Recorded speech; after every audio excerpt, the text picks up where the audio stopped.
Bonjour et bienvenue à cette conférence sur mieux se connaître pour choisir ses bons projets professionnels.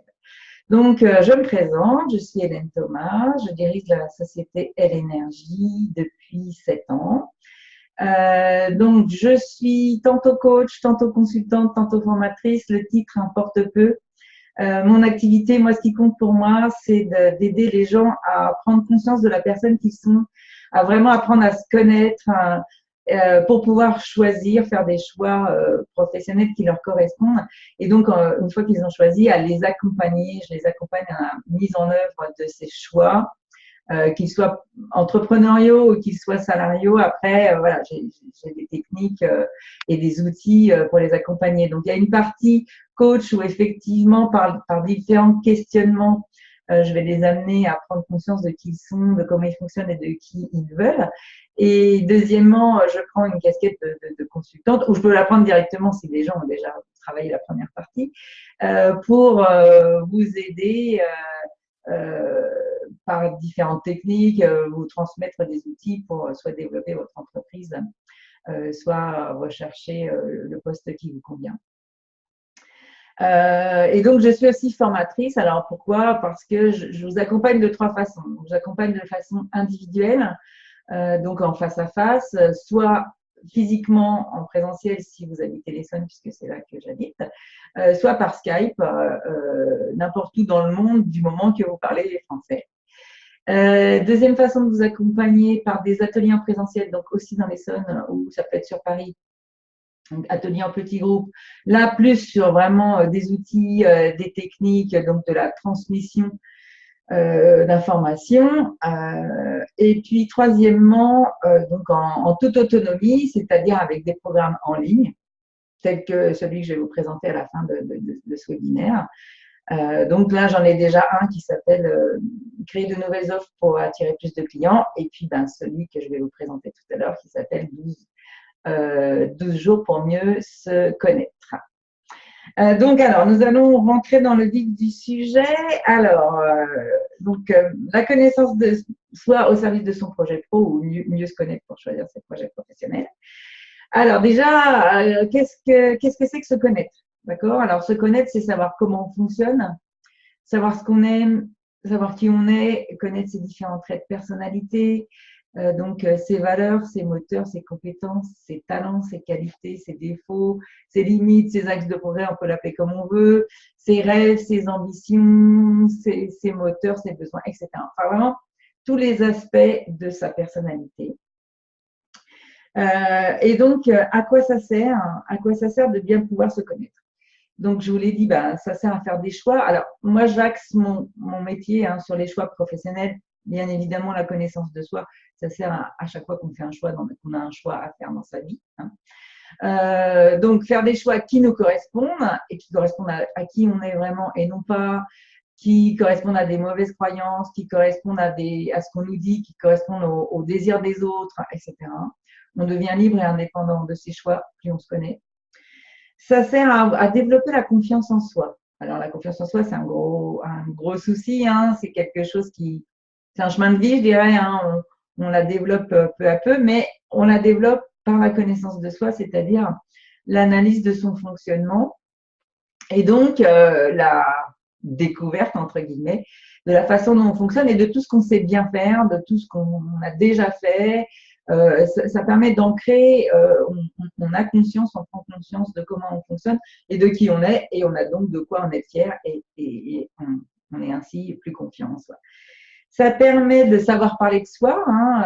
On va voir tout à l'heure que qu'on soit entrepreneur ou qu'on soit salarié, on a toujours besoin de parler de soi, de se présenter. Alors, dans un pitch pour un entrepreneur ou avec un partenaire, une banque, ou etc., dans des réseaux, pour un entrepreneur, ou principalement dans des entretiens, que ce soit d'embauche ou que ce soit après d'évaluation ou de fin d'année pour un salarié. Donc, se connaître va aider à savoir parler de soi.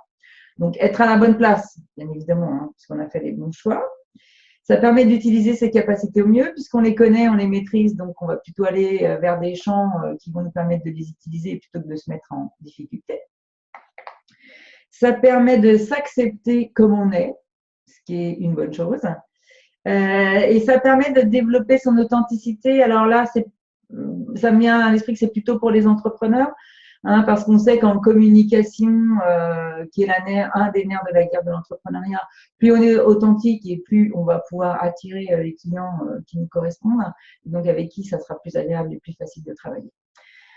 Donc voilà, en gros, après il peut y avoir d'autres raisons, hein, mais en tout cas celles que moi j'ai identifiées et qui me tiennent à cœur, les raisons de se connaître. Donc là, je vais partager avec vous mon écran parce que je vous ai fait un petit résumé de ce que je veux vous dire sur la façon, voilà, sur 4 éléments. J'ai pris 4 éléments sur les 12 qui sont présents dans la formation. Donc, 4 éléments à connaître et je vous décompose à quoi ça sert, qu'on soit entrepreneur ou qu'on soit salarié. Donc, le premier élément, c'est valeurs. Donc, à quoi ça sert de bien connaître ses valeurs pour un entrepreneur? Ça va servir à choisir ses clients. Alors, ça peut paraître bizarre de dire choisir client, mais si. Bien sûr que si, vous allez choisir vos clients parce que vous ne pouvez pas répondre aux besoins de tout le monde. Vous avez une personnalité qui va attirer certaines personnes, vous avez des compétences, vous avez une façon de faire qui va attirer certaines personnes et il va falloir identifier ces personnes-là pour leur parler à elles. Ça sera plus facile de cibler que de parler à tout le monde, c'est-à-dire à n'importe qui, c'est-à-dire à personne. Donc, connaître vos valeurs va vous permettre de les exprimer dans votre communication et donc d'attirer les bons clients à vous. Connaître vos valeurs va vous permettre de faire le choix avec les bons partenaires. Les partenaires d'un entrepreneur, hein, ça peut être les sous-traitants qu'il va utiliser, ça peut être les fournisseurs, ça dépend où est-ce qu'il met la barrière, comment il les considère, et ça peut être des associés. Donc, connaître et partager les valeurs de ses partenaires et de ses associés est juste vital pour ne pas se planter. Donc, au niveau des partenaires, il m'est arrivé de monter un gros projet avec des camarades, collègues entrepreneurs. Et puis, dans l'enthousiasme, dans l'envie, dans l'élan, on n'a pas du tout, avant de se lancer, on n'a pas du tout validé quelles étaient nos valeurs et si on les partageait et quelles valeurs qu'on n'avait pas en commun pouvaient poser un problème. Et donc, comme on n'a pas fait ça, le problème est arrivé. Hein. Des problèmes, il y en a toujours. Hein. Ça va être en stress, en gestion de stress. Quand il se passe un gros souci, c'est là où, si les valeurs ne sont pas partagées, c'est là que ça va poser un souci. Donc, pour vous continuer cet exemple, moi, j'ai la valeur engagement très développée. Ça veut dire que si je dis que je vais faire quelque chose, je le fais. Et j'essaye de le faire correctement. Si j'ai dit que vous auriez ça, je vous le donne. Si je vous donne un rendez-vous, il est noté et j'y suis, etc. Donc, la valeur engagement est quelque chose de très important pour moi. Et une des personnes du groupe n'avait pas cette valeur très développée. Ça ne veut pas dire qu'elle n'avait aucun sens de l'engagement. Ça veut dire que ce n'était pas primordial pour elle. Elle, c'était plus la valeur, on y va, on s'amuse, on fait ce qu'on peut.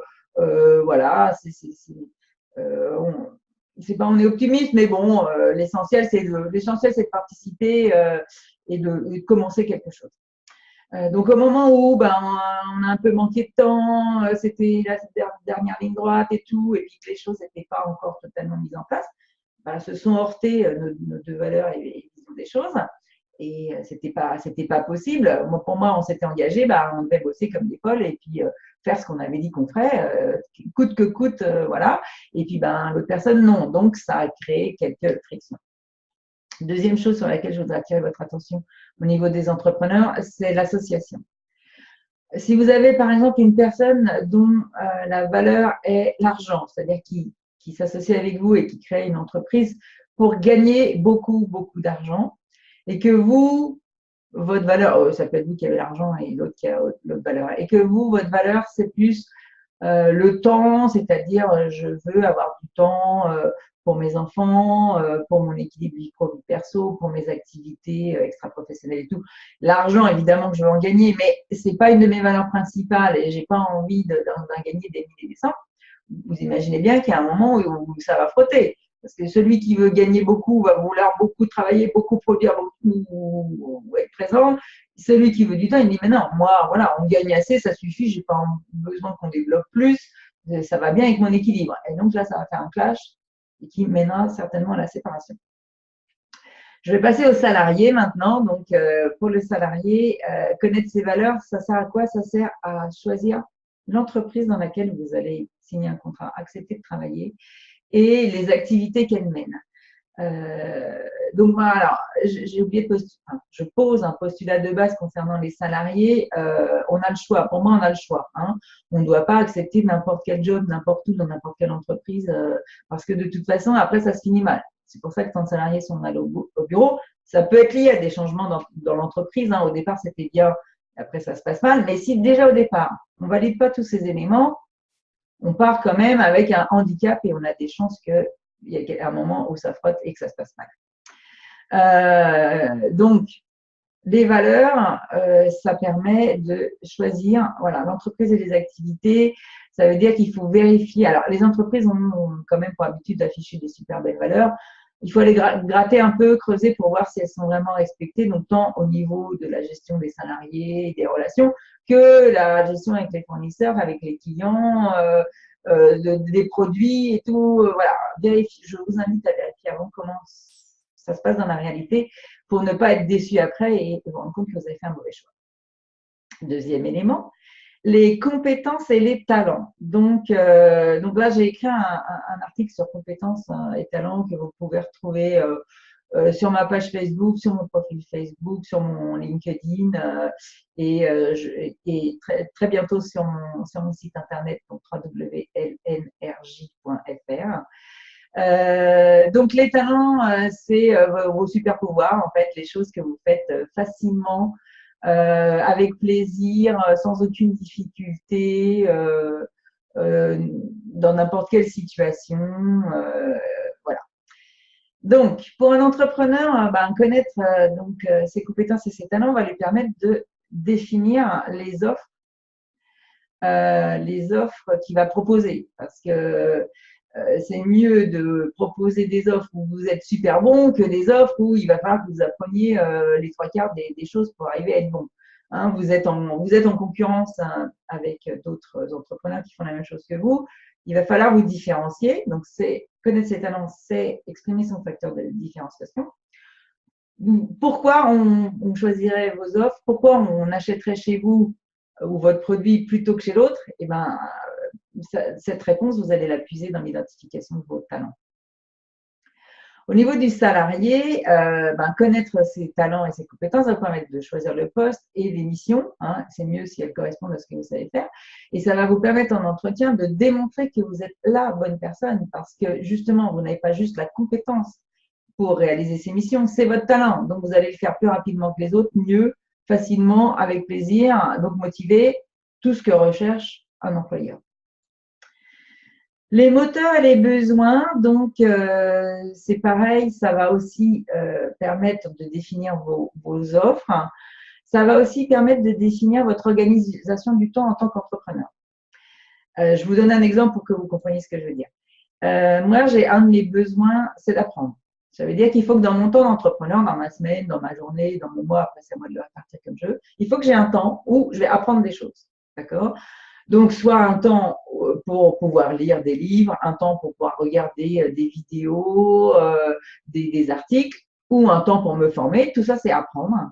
Donc, il va falloir que je me réserve du temps. Si je ne le fais pas, je vais me scléroser, je vais être malheureuse et ça ne va pas aller. Je n'ai pas créé une entreprise pour être malheureuse. J'ai créé une entreprise pour remplir plein de besoins, respecter mes valeurs et utiliser mes talents, mais mes besoins aussi.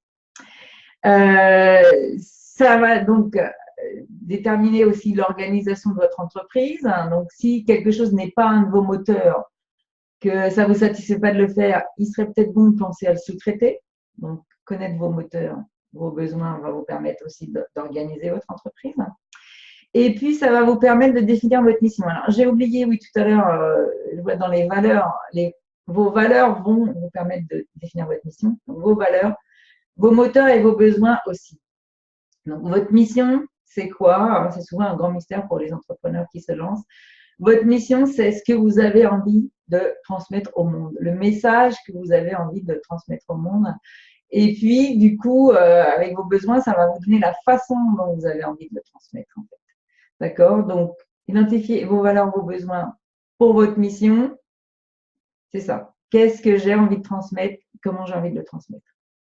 Pour un salarié, maintenant, vos moteurs et vos besoins vont vous permettre aussi de choisir le poste où les activités et les missions vont les remplir. D'accord? Si je reprends, alors, je vais prendre un autre exemple. Tout à l'heure, j'ai fait apprendre, je vais prendre transmettre. Mais on pourrait prendre apprendre aussi pour le poste. Si vous avez besoin d'apprendre des choses, vous allez choisir un poste ou sur des technologies qui évoluent souvent, sur des choses qui évoluent souvent. Parce que comme ça, vous allez tout au long de votre carrière ou tout au long du temps où vous serez dans ce poste, apprendre. Si un de vos besoins, c'est de transmettre, vous allez choisir un poste, peut-être où il y a du management, peut-être où vous savez que vous allez encadrer des stagiaires, vous allez encadrer des alternants, voilà. Connaître vos besoins, ça va faire la différence entre deux postes. Vous allez choisir celui-là plutôt que celui-là parce qu'il y en a un qui répond plus à vos besoins. Vous n'êtes pas juste je sais faire, ça sera bien, je vais savoir faire. Non, vous allez un step plus haut, ça va aussi me satisfaire, remplir mes besoins. D'accord? Satisfaire mes besoins. Les rêves et les ambitions, donc dernier élément. Donc, pour un entrepreneur, ses rêves et ses ambitions, c'est juste vital de les connaître et de s'autoriser à les identifier et de s'autoriser à vouloir les atteindre. C'est vital pour la vision. Un entrepreneur sans vision qui ne sait pas où est-ce qu'il veut mener son entreprise, il y a de grandes chances qu'il arrive nulle part. D'accord?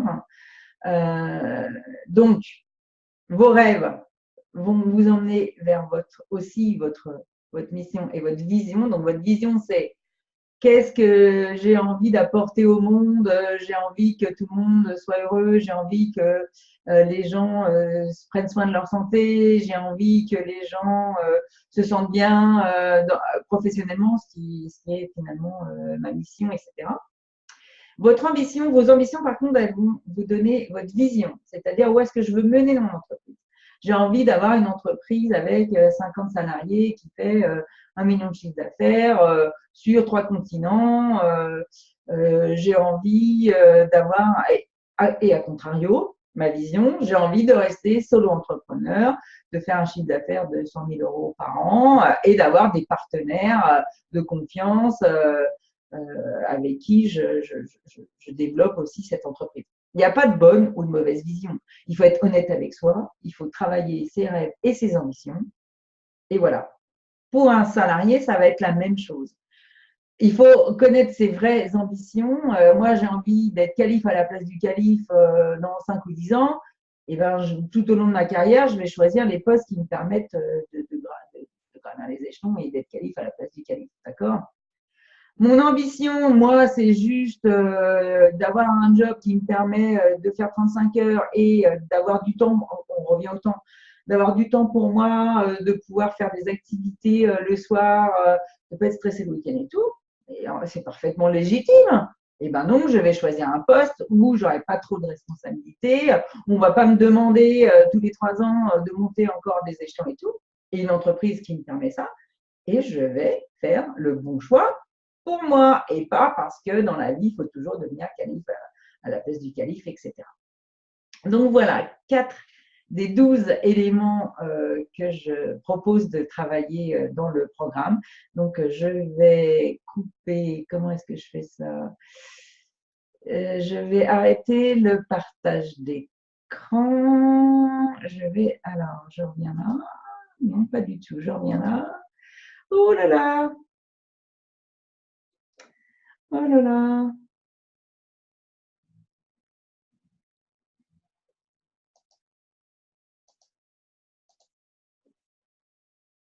J'arrive pas, j'arrive pas à revenir. Ah si, ça y est, ça y est, ça y est. Ça y est, pas du tout.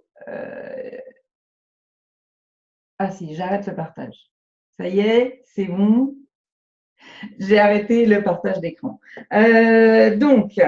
Alors, qu'est-ce que je voulais vous dire? Oui, donc tout ça, maintenant que je vous ai expliqué à quoi ça servait, 4 éléments de la connaissance de soi, je vais vous expliquer le programme. Donc, dans le programme, on en fait. Alors, j'ai fait un petit, pareil, je vais vous repartager autre chose. je vais vous partager. Non, c'est pas ça. Je vais vous partager ma conclusion. J'avais oublié. Donc, la conclusion de l'important de la connaissance de soi, c'est si les valeurs sont respectées, vos valeurs, vos moteurs sont alimentés, vos talents sont utilisés, le plaisir au travail ne devrait pas poser de problème. D'accord? Donc, que ce soit entrepreneur ou salarié, il faut vérifier régulièrement que vos valeurs sont respectées, que vos moteurs sont alimentés, que vos talents sont utilisés. J'imagine que certains salariés ou anciens salariés, souvent entrepreneurs, on était avant salariés, vont se rendre compte que si ça s'est mal passé, il y avait quelque chose autour des valeurs, des moteurs et des talents qui ne fonctionnaient pas. D'accord? Ensuite, donc pourquoi mieux se connaître pour bien choisir? Parce qu'à chaque fois, je vous invite, à chaque fois que vous avez un choix à faire, vous regardez les différentes solutions qui s'offrent à vous au travers de ces trois éléments. Donc, est-ce que mes valeurs, ou par quelle solution mes valeurs sont le plus respectées? Par quelle solution mes moteurs vont-ils être le plus alimentés? Par quelle solution mes talents vont être le plus utilisés? Et normalement, il y a de grandes chances que vous trouviez, en répondant à ces trois questions, la bonne solution pour vous.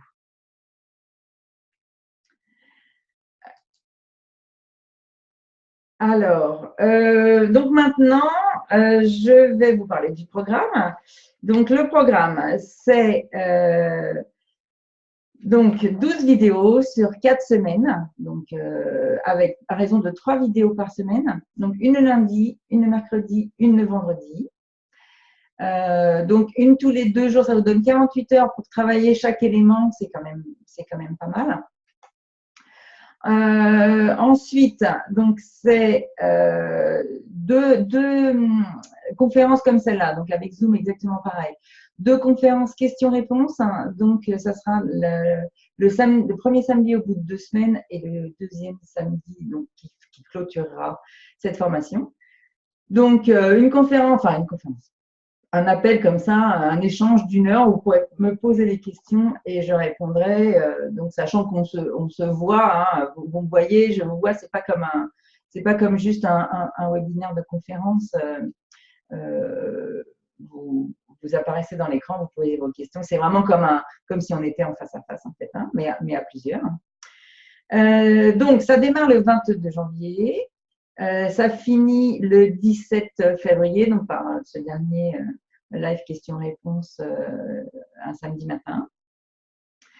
Vous recevrez, dès que vous serez inscrit, vous recevrez un PDF de 37 pages donc, qui vous explique les exercices, qui vous permet de les rédiger. Et vous pourrez vous inscrire, vous demander l'entrée dans un groupe Facebook spécialement réservé aux participants de cette formation. Groupe dans lequel vous pourrez partager vos résultats, vos réflexions, etc. Donc, ce que je vous invite à faire, c'est sous la vidéo du jour de mettre ce que ça, l'élément que vous avez pu identifier de l'exercice du jour, les résultats de l'exercice du jour. Vous pourrez aussi, en dehors des vidéos, poster des questions, des interrogations, des problèmes. Si vous ne savez pas répondre, vous n'avez pas trouvé d'éléments et tout. Comme ça, le groupe vous aidera, et puis moi aussi, bien sûr. Hein. Donc, voilà comment ça se passe. Donc, je vais vous mettre ici le lien. Alors, le lien.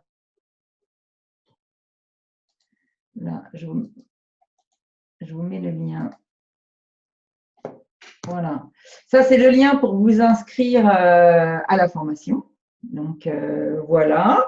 Et puis, on arrive au bout de cette conférence. Alors, non, je vais repartager encore une fois.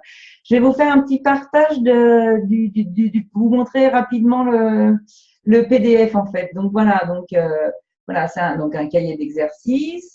Donc, le sommaire. Donc, voilà, les 12 jours. Donc, vous allez travailler. On va faire un petit retour en arrière sur comment vous fonctionnez quand vous étiez jeune, parce que beaucoup est déjà écrit. Puis après, vous allez travailler vos croyances, vos plaisirs, vos réactions au changement, vos moteurs, vos défauts, vos qualités, vos talents, vos valeurs, voilà. Et ensuite, comment ça se passe? Donc,